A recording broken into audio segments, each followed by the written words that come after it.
Bonsoir, asalaamaaleykum sama gars yi j'espère que yéen a ngi si jàmm man nit maa ngi si jàmm da leen di jàmm seen chaîne Like Mobile votre chaîne de technologie gars yi bi may suñu vidéo numéro 3 si formation bi nga xam ne commencé nañ ko muy formation nag ngay def ba nekk youtubeur commencé nañ ko si création votre chaîne voilà deuxième vidéo bi ma ngi nekkoon nag ngay créer sa propre logo tey nag si troisième vidéo bi dañuy wax nag ngay def ba créer sa bannière voilà bannière pour yéen ñi nga xamul exemple boo duggee boo duggee YouTube voilà léegi boo duggee YouTube par exemple ñu xool ñu tàppee benn chaîne exemple nga tàpp benn chaîne par exemple nga tàpp benn chaîne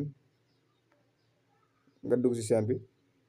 voilà léegi photo bi di nekk ni photo bi di affiché si kaw nii voilà léegi loolu mooy bannière tey na si biir vidéo bi dañu leen wax nag ngay def ba créer sa propre bannière voilà pour ku dugg sa chaîne YouTube moo xam chaîne bi lan la yëngatu ak chaîne bi lan moo ko tax a jóg voilà bannière loolu rek lay jëriñ mooy ku dugg sa chaîne YouTube xam chaîne bi lan moo ko tax a jóg ak chaîne bi si lan lay wax boobu da amee information yooyu def nga def ko sa bannière voilà léegi fekkee ne da nga bëgg a créer sa propre bannière c'est très simple léegi vidéo bi passe ñu ngi leen wax nag ngay def ba créer sa logo avec Canva tey nag si biir vidéo bi moom it dañ leen wax naka nga def ba créer sa propre bannière jaare ko fi nga xam ne moo di Canva voilà léegi comme que télécharge woon suñu Canva ba pare du jëraat ñu koy télécharge léegi dañuy cliquer directement suñu application Canva léegi bu suñu Canva bu tijjee ko léegi dañuy def si barre de recherche bi encore léegi ñu tapé bannière YouTube bannière yi moom sax bu defee bannière moom dala koy directeur automatiquement voilà léegi boo tapé bannière YouTube léegi da leen indil plusieurs bannières léegi da ngay xool yow ban bannière nga bëgg a modifier changer ko bu def ko comme sa bannière voilà léegi par exemple bu fekkee ne ñu bës afficher plus voilà léegi ñu cliquer benn bannière woon leen voilà bannière bi nag ñun ñoo ko defaral mais bu fekkee ne yow da nga ñëw nga bëgg a créer sa propre bannière boo defee bannière YouTube automatiquement da leen di plusieurs bannières léegi nag pour bannière comme maam réseaux sociaux yi ngeen gis si bannière bi bokk si ñu ñoo ko si dugal mais nag dina leen wax naka def ba dugal ko si yéen a gis ñu def si maam Facebook TikTok maam Instagram voilà mais voilà léegi première chose que léegi njëkk a def mooy boo ñu commencé doon leen il fallait que nga concentré wu nga jël sa temps léegi boo defee bannière yi bu la nee plusieurs bannières voilà léegi da ngay défilé ñu ñëw accueil ñu def bannière YouTube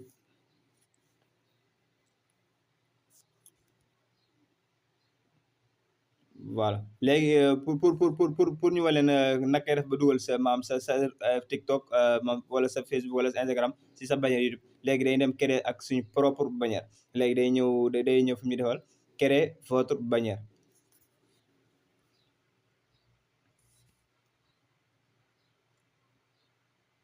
léegi def créer votre bannière voilà léegi première chose que li ñu njëkk a def mooy bannière bi faaw mu am texte léegi doo xool su am na fu mu la defal texte léegi nga cliquer texte ñoo xool ban façon texte leen bëgg a jël si bannière bi par exemple ñu jël voilà léegi première chose que mooy bannière bi faaw mu am texte léegi une fois boo choisir sa ban façon texte nga bëgg dugal léegi da ngay def clic droit si texte bi léegi boo defee clic droit léegi nga effacer léegi nga def clic droit nga effacer écriture yi nga xam nekk na si léegi nga def sa propre écriture léegi lan nga bëgg a def léegi da nga bëgg a def chaîne bi nan la tudd Actu Afrique yaa nga def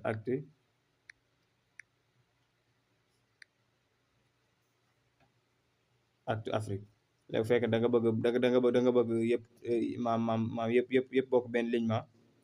da nga ñëw voilà da nga def clic droit nga def rotation bi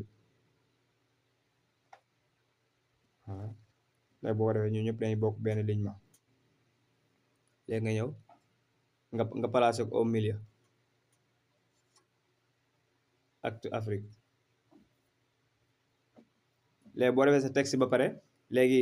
da nga bëgg a maam réseaux sociaux yi nga xam ne war nañ ak mooy Facebook Instagram TikTok da nga ko bëgg a dugal si sa bannière léegi nag ngay def boo xoolee si fii am na fu mu la defal élément da ngay cliquer élément voilà boo cliquer élément léegi YouTube yow logo YouTube nga bëgg a def première nga def si YouTube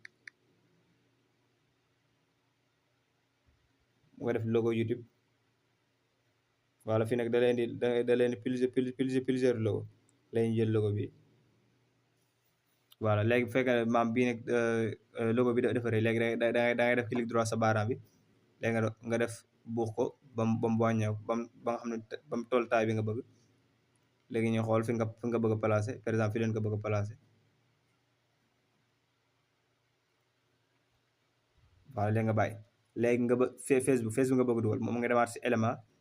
nga dem def logo Facebook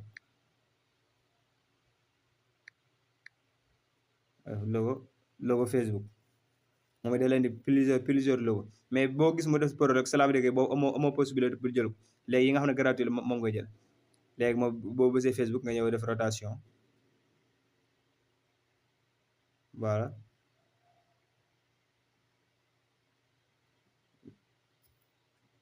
nga def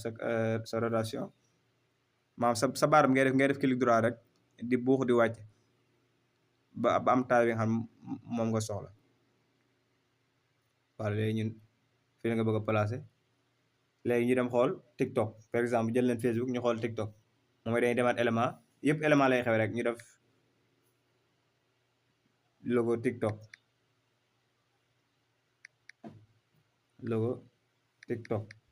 parfois nag Canva moom du la indil TikTok mais ñu xool ba am pour l'instant possible am na possibilité pour ñu gis TikTok logo TikTok voilà Canva maam logo TikTok parfois yu yëpp am pro la cela veut dire que maam yooyu il faut nga ngay jënd ko mais boo defee da nga gis yu mu la defal gratuit par exemple comme bii gratuit la moom it ñu utiliser ko ba am taay bi ñu soxla ñu jël placer ko waaw léegi am nañ YouTube am nañ Facebook am nañ TikTok léegi ñu dem xool buñ bëgg a defaat par exemple Snap logo Instagram par exemple léegi ñu défilé xool ban moo si nekk gratuit par exemple bi gratuit la moom ñu jël def rotation voilà léegi ñu xool fan lañ ko bëgg a placer léegi ñu teg léegi am nañ YouTube am nañ Facebook am nañ TikTok am nañ Instagram voilà bu fekkee ne maam ak Afrique maam sa bannière tamit da nga sa bëgg a def sa information da nga sa bëgg a def sa numéro de téléphone ba boo ñëwee texte boo ñëwee texte nga xool ban texte nga bëgg a choisir par exemple bu fekkee ne glow bi nga bëgg talaat léegi mën nga sa def sa numéro de téléphone voilà par exemple nga def sa numéro de téléphone boo def sa numéro de téléphone bu fekkee numéro da nga bëgg mu ñu bokk benn lignement da ngay def clic droit si numéro bi voilà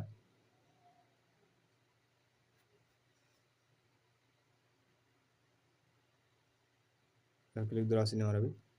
nga xool noo ko bëgg a placer par exemple numéro fi nga ko bëgg a placer voilà léegi numéro foofu nga bëgg a placer léegi def nga léegi créé nga sa propre bannière ba pare léegi nag ngay def mais nag boo enregistré maam bul effacé gun arrière par Canva parce que lan moo tax parce que da nga war boo enregistré da nga war a dem xool ba xam maam boo demee sa comment dire boo demee sa studio pour dugal sa bannière bi da nga war a xool ba xam caractère yi yëpp génn na voilà nga doog enregistré voilà léegi nag ngay def mooy da ngay bës enregistré léegi boo enregistré nga patienté Canva enregistré ko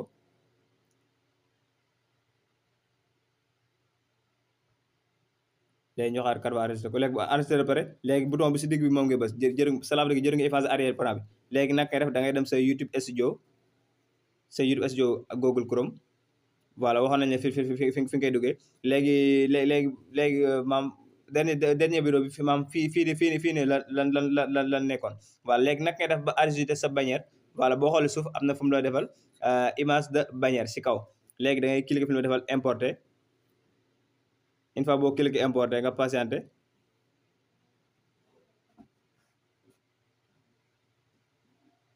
voilà léegi da ngay cliquer importer léegi dañoo yàgg si page bi léegi xaar ñu actualiser page parce que page bi si duggee dafa yàgg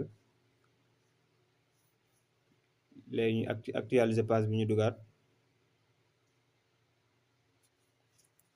léegi xaar ñu actualiser page bi un instant ñu actualiser ko dugaat parce que ban si duggee dafay yàgg moo tax quoi.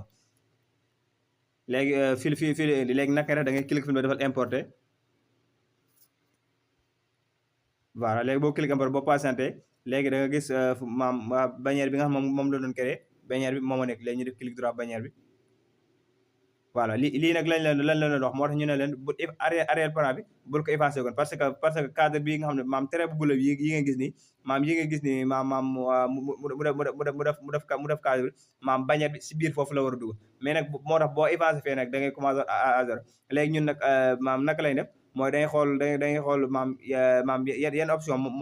moom la ñu war a moom la ñu war a pusaat pour bannière bi daal di dugg si biir. voilà léegi naka lay def mooy dañuy xool yenn option moo war a dugg si biir léegi maam acte affaire bi cela veut dire dafa war a wàccaat léegi maam Instagram Facebook TikTok yëpp dafa war a wàccaat léegi da ngay xool yëpp maam nan nga ko war a cadré léegi nga bës arrière plan bi léegi nga ñëwaat sa Canva une fois boo ñëwee Canva rek moo tax ñu wax arrière plan boo ko effacé wu rek maam fa nga tolloon da ngay toll da nga mën a continuer léegi ñun naka leen mën a def voilà léegi bi dafa war a wàccaat léegi pour expliquer ko gën a leer léegi numéro téléphone nañ ko enlever léegi ak affaire bi dafa war a wàcc tuuti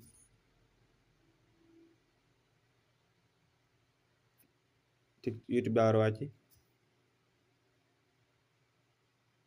Facebook daa war a wàcc tuuti loolu nag doon ko mën a doo ko mën a moo tax comme si nii rek nga ko mën a mais le plus important mooy que arrière plan boo effacé rek da nga mën a boo ñëwee day c'est facile pour nga mu defaat say modification parce que bannière dafa compliqué ndax cadre boobu mu la may si bannière boobu si maam si la war a si la war a dugg moom mooy tax boo duggee sa YouTube rek après dina leen ko maam moo tax nga koy mën a gis léegi une fois bu ñu wàccee ba pare ñu basaat enregistré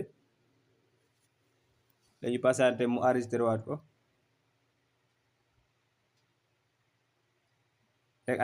enregistré na ko ba pare léegi day ñëwaat basaat arrière plan bi ñu ñëwaat suñu Google léegi bii dañ annulé nag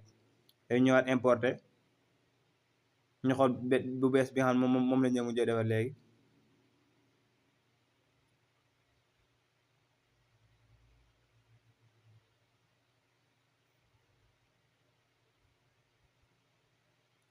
lii nag parfois boo si yàggee rek boo duggee da lay laaj nga actualiser page bi léegi nan actualiser page dugaat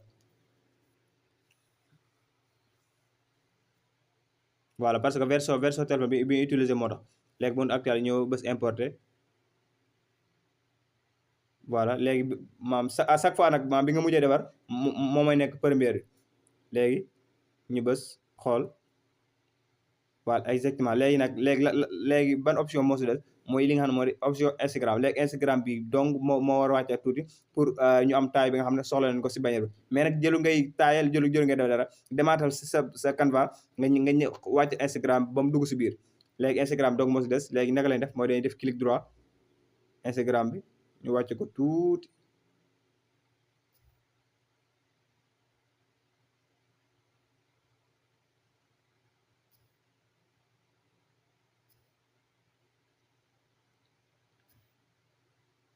léegi Instagram lañu war a wàcc tuuti voilà une fois boo wàcc par nga bësaat enregistré léegi bu ñu bësee enregistré ñu patienté voilà léegi ñu bësaat arrière plan bi à chaque fois arrière plan bi ngay utiliser rek yow léegi ñëw bësaat annulé encore ñu demaat importé maam nag boo ko chiffre nag sax da ngay jàpp ne li ñu def ni dafa compliqué dafa jël temps mais li ñu def yëpp benn option bi la rek léegi ñëwaat bés voilà exactement léegi nag bannière bi nga xam soxla nañ ko maintenant léegi am nañ ko léegi nag gis nañ YouTube ak Instagram Facebook TikTok yëpp dugg na si biir cadre bi nga xam ne moom la ñu may pour ñu def ko suñu bannière ak Afrique bi nga xam ne def nañ ko moom may nañu ñu dugal ko si biir mais nag li tax ñu enlevé numéro parce que numéro bu ñu ko enlevé doon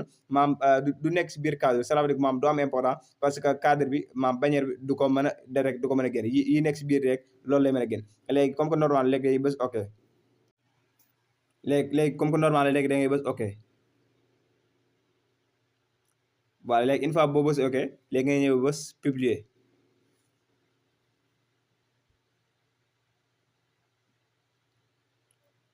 voilà léegi boo see publier pour nga xool ba xam sa bannière bi dugg na wala dugut léegi par exemple dañuy dem suñu YouTube dañuy tijji suñu YouTube.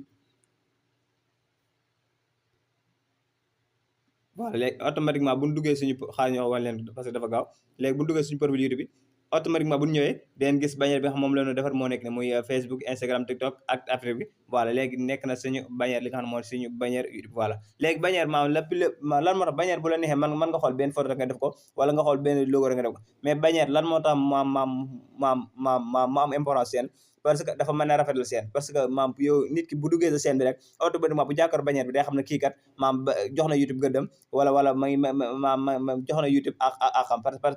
parce que bannière bi rafet na maam ni nga ko mën a waxee mooy nit bu duggee si kër rek maam bu duggee si néeg rek bu xoolee néeg bi rek automatiquement dina xam ne kii kat néeg bi jox na ko xam parce que li si war si néeg bi yëpp maam def na ko exemple boobu la ñu jox moo tax nit ki bu duggee sa seen YouTube rek bu xoolee sa bannière bi rek même yow maam continue maam ya nga defar bu ko neexul bannière bi loolu mën na tax bannière maam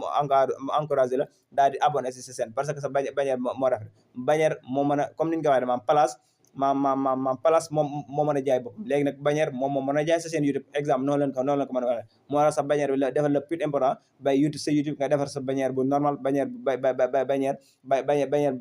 rafet bannière nag bu la neexee tamit mën nga say def say information salaam rek bu la neexee nga def sa numéro téléphone sa adresse pour koo xam ne bëgg na laa contacter wala nga def sa chaîne bi si la lay yëngatu wala chaîne bi lan moo ko tax a jóg pour ku dugg sa chaîne YouTube rek maam dina mën a gis parce que bannière boo xasee dugg si chaîne YouTube rek automatiquement bannière bala ngaa gis vidéo yi bannière bi ngay njëkk a gis loolu dina permettre maam nit ki xam yow si lan nga yëngu ak sa chaîne bi lan moo ko tax a jóg voilà léegi nan la def mooy day ñëwaat retour voilà léegi dugal nañu suñu bannière salaam suñu bannière YouTube ba pare dugal nañ suñu profil ba pare voilà léegi nag si biir vidéo bi ñëw dañ leen wax nag kay def ba utiliser sa application YouTube SDIO ak nag kay def ba télécharger ko voilà si sa li nga xam ne moo di sa téléphone léegi foofu la yemal vidéo bi di leen jox di jege si beneen vidéo ak si beneen ak like mobile jaa ngeen jëf à la prochaine